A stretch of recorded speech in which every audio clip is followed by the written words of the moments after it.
Masu sauraro sai ku gyara zama tsab domin jin maganganu akan juyin mulki a kasar ta Najeriya. Yayin da dai kasar ta Najeriya take ci gaba da ƙara nutsewa cikin wani hali na rashin tabbas, yayin da ake ci gaba da kashe 'yan ƙasa, ga kuma irin yadda yunwa ke ci gaba da ƙara mamaya, ga kuma zarge-zarge tsakanin malamai da kuma wasu 'yan siyasa akan daddai alaƙar ta'addanci, wanda hakan ne ya sa gabanin mutane suka fara kiranye-kiranye akan cewa gwara a kifar da gwamnatin Bola Ahmed Tinubu sojoji kawai su karɓi kasar ta Najeriya. Sannan kuma kazalika dai sai dai ƙara jin irin yadda ake ci gaba da ƙara kashe wasu sojojin ƙasar ta Najeriya bayan da aka kashe wato General Uba, wanda general ne a arewacin ƙasar ta Najeriya.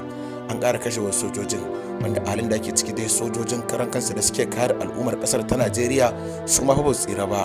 Sannan babban abin da ke ƙara tayarwa da 'yan Najeriya hankali irin yadda shugabannin ƙasan suke mai da hankali domin tabbatar da zaman lafiya a wata ƙasa, musamman ma jamhuriyar Benin.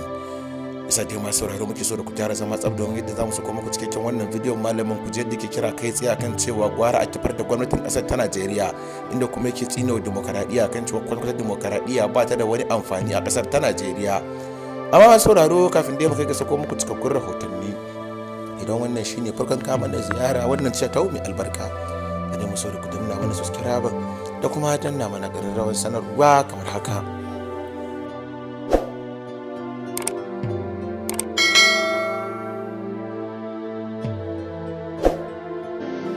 Demokradiyya ma irin na Najeriya, an taɓa yin tsinannen halitta a duniya irin demokradiyyar Najeriya? Mu duk wani mulkin da ake a duniya na zalunci ba gwamnati da demokradiyyar Najeriya ba? Gwamnati da demokradiyyar Najeriya, na rantse da Allah mun fi son mulkin soja a Najeriya su dubu saboda demokradiyya. Allah ka kawo soja Najeriya, sojoji su amshi gwamnatin. Wayannan karuwan ba za su iya ba wallahi. 'Yan luwaɗi masu cin takashi ina za su iya shugabanci? Mazinata 'yan giya ba su yi karatun boko ma na kirki ba, ta yaya za su yi shugabantar mutane? An tara 'yan maye 'yan kwalba su ne za su jagoranci al'umma, ta ina za su iya kai al'umma tudun mun tsira? Ba za su iya ba. Da haka wallahi jama'a mu yi ta addu'a yadda muka ga kwanan nan ya faru a ina ne, Kotono ko ina ne ko Albini ko, Allah ka kawo ta a Najeriya. Mu muna son Allah ya sa sojoji su amshi mulki a Najeriya. Wadda su ma ba za su ansa ba, duk sun zama 'yan dauda mai, duk sun zama su. Allah ba za su samu. To ana zuwa ana kashe musu kuɗi. Kai lokacin Abacha ka taɓa ganin soja mai ciki? Kaga cikin soja haka lokacin Abacha ka taɓa gani? Lokacin su Babangida? Lokacin su Janar Gawan? Kana ganin irin wani? Yanzu ka gansu ka gani da jikinsu liye-liye kamar jikin abin nan. Kuɗi ma da ake danna musu. Allah ka gyara zakatanmu da wannan zaluncin kan da ake mana da sunan demokradiyya. Wallahi gwamma soja ya zo ya zalunce mu da waɗannan mutane. Allah ya tsare mana imani. Masu sauraro kamar yadda muka dan tsakuro muku kenan kaɗan daga cikin irin kalaman da wato wannan shahararren malamin ya yi akan irin halin kunci da ƙasar ta Najeriya ke ciki, kuma yadda malamin ke ganin cewa tabbas juyin mulki fa kamar shine abin da zai fi zama alkhairi a ƙasar ta Najeriya. Duk da dai a ƙarshen maganar su kun dai ji irin yadda ya kalamai akan cewa sojojin ma su ma dai ba fa lalle bane ma su iya juyin mulkin sakamakon irin makudan kuɗaɗe da ake narka musu, saboda su ma za iya cewa wasu daga cikin sojojin zukatansu ya mutu saboda irin yadda ake labta musu kuɗaɗe, domin sojojin yanzu ba kamar sojawan da bane kamar yadda kuke ji har yake bada misalai. Amma masu sauraro, shin kuna goyon bayan ganin an yi juyin mulki a Najeriya, ko kuma a'a kun fi so ku ga demokaradiyya ta ci gaba da tafiya salin alin a cikin ƙasar ta Najeriya? Duk da yanzu juyin mulki za a ce ya zama ruwan dare a yankin yammacin Afirka, amma fa shugaban ƙasar Najeriya wato Bola Ahmed Tinubu ya bayyana kan cewa a shirye suke kuma suna nan tsayin daka domin sai sun tabbatar da cewa sun kare mutunci da kuma martabar demokaradiyya a yankin yammacin Afirka ma baki daya. Sannan masu tunanin a yi juyin mulki a Najeriya gwara ma su daina wannan tunani, domin demokaradiyya shine abin da ya fi dacewa da ƙasar ta Najeriya, kamar yadda Tinubu da kuma wasu daga cikin sojoji suka bayyana, musamman ma dai wato tsohon hafcin tsaron sojojin ƙasar ta Najeriya kuma kazalika babban ministan tsaron ƙasar na yanzu wato Christopher Musa, inda ya bayyana kan cewa demokaradiyya ita ce abin da tafi alkhairi a ƙasar ta Najeriya, kuma sai rantsuwa domin kare demokaradiyya.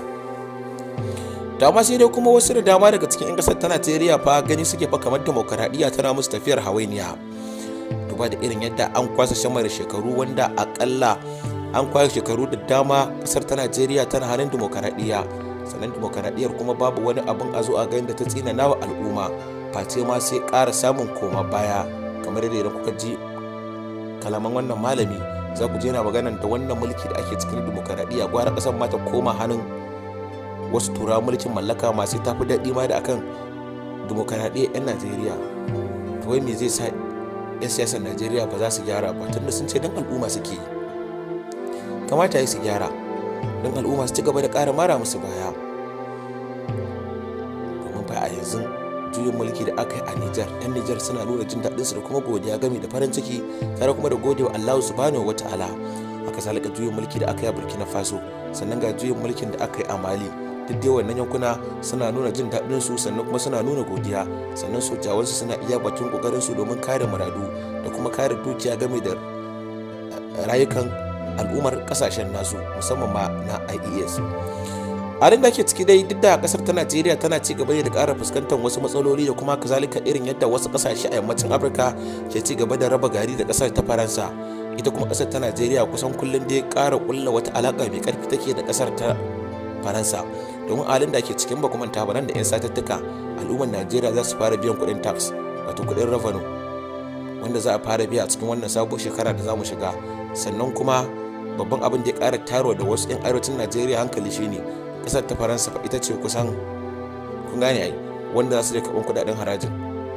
Kasar ta Faransa da su aka haɗa kai domin karɓar kuɗin haraji ga 'yan Najeriya. Sannan kuma kazalika dai shugaban kasar Faransa Emmanuel Macron ya bayyana kan cewa a shirye suke domin taimakawa Najeriya ta kowane fanni, domin ba za su taɓa zuba ido su ga abubuwa suna lalacewa a ƙasar ta Najeriya ba. Sai dai kuma kazalika dai batun yunkurin kifar da gwamnatin Patrice Talon da sojoji suka yi ne a wancan ladin da ya gabata, duk da dai abin bai samu nasara ba, amma mutane da dama suna bayyana kan cewa dama sojoji sun samu nasarar kifar da gwamnatin Patrice Talon a jamhuriyar Benin, kuma tabbas da an yi hakan da fa tabbas da al'ummar Nijar sai sun mafi 'yan kasar ta Benin nuna farin cikin su na jin daɗi, duba da irin yadda yanzu za mu ce da a kaf kasashen yammacin Afirka kasar ta Benin tana gaba-gaba wurin kasashen da suka fi kulla mu'amala da dangantaka mai karfi game da hulɗa mai karfi tsakanin su da kasashen Faransa lokacin jagorancin Emmanuel Macron. Kuma kazalika Patrice Talon ya da kyakkyawan alaƙa da shugaban ƙasar Najeriya Bola Ahmed Tinubu, domin ba don Allah ya taimaka shugaban ƙasar Najeriya Bola Ahmed Tinubu ya haɓaka ba da tuni an jima da kifar da gwamnatin Patrice Talon. Amma kuma abin da yake damu 'yan Najeriya kan cewa shin dama Najeriya tana iya tura sojojin kata kwana, kuma kazalika dama tana da sojojin emergency, amma kuma to me yasa za ta iya zuwa ta kare wata ƙasa da suke ɗauke da makamai da tireni, amma kuma ba ta iya kare rayukan al'ummar ƙasar ta ga ɓata gari 'yan bindiga waɗanda ba su da ingantaccen makamai da matirenin ba.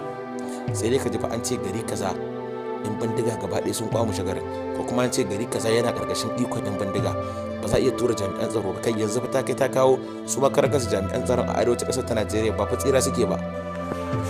Duba kwana-kwanan nan dai kun ji irin abubuwa da suke ta wakana, irin yadda 'yan bindigan ke ci gaba da ƙara cin karnukan su babu babuka, da kuma irin yadda 'yan bindigan ke kashe jami'an tsaro na sojojin ma, banda ma magana 'yan sa kai da 'yan sanda na sojojin. Sannan kuma haka zalika dai bari mu koma yankin jihar Kanan Dabo a halin da ake ciki dai a arewacin ƙasar ta Najeriya. Za mu iya cewa kaf arewacin Najeriya iya jihar Kanan Dabo ne dai za a ce ƙasar da tafi gwamma-gwamma.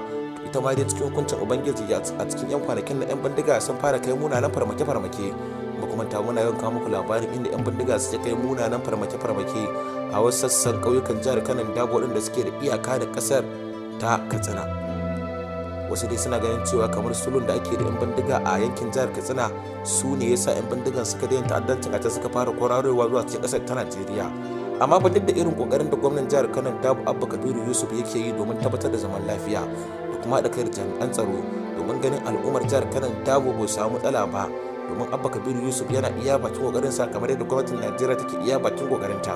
Amma kuma duk da haka 'yan bindigan suna ci gaba ne da ƙara ɗauke ba daɗi a jihar Kanan Dabo da kuma kai munanan farmake-farmake, domin a yanzu ma dai rahoton da muke ɗauke da su 'yan bindiga sun kai wani mummunar farmaki cikin dare a yankin Lakwaya da ke karamar hukumar Gurzo, inda suka yi awon gaba da mazauna yankin. Tsaro ya sake tabarbarewa a wani bangare na jihar Kano bayan da wasu 'yan bindiga suka kai sabon hari a yankin Lakwaya da ke karamar hukumar Gurzo, inda suka sace akalla mutum 5. Rahotanni daga yankin sun nuna cewa harin ya faru ne da daddare a ƙauyen Zurin Mahauta, inda maran suka shigo cikin duhu suka firgita mazauna yankin kafin suka kafin su tafi da wasu mutane zuwa inda ba a sani ba har kawo yanzu. Gidan jaridar Daily Trust kamar da tarwato Gido 24 TV ta samu rahoton, ta rahoto cewa lamarin ya sake tayar da hankalin al'ummar yankin, musamman ganin cewa ba wannan ne karo na farko da ake samun irin waɗannan har-hare ba.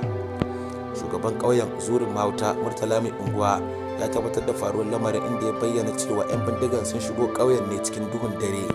A cewar sahabaran sun yi amfani da rashin haske da kuma rashin zirga-zirgar jama'a wajen kai harin, inda suka yi awon gaba da mutum 5 ba tare da samun wata gagarumar turjiya ba ko daga jami'an tsaro ko daga al'ummar gari.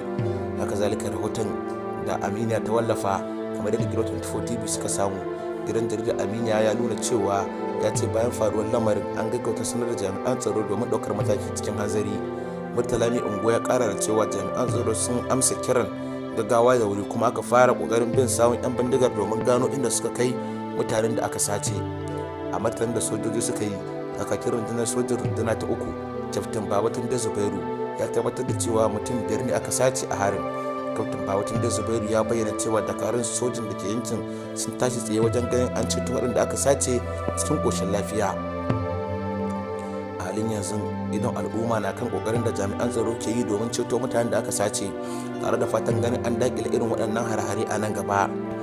Inda 'yan bindigan da a yanzu dai suka fara shigowa cikin jihar Kanon Dabo suna ƙara tayarwa da al'umma hankali, wanda dai jihar Kanon Dabo tana ɗaya daga cikin jihohin arewacin Najeriya da suka fi zama lafiya.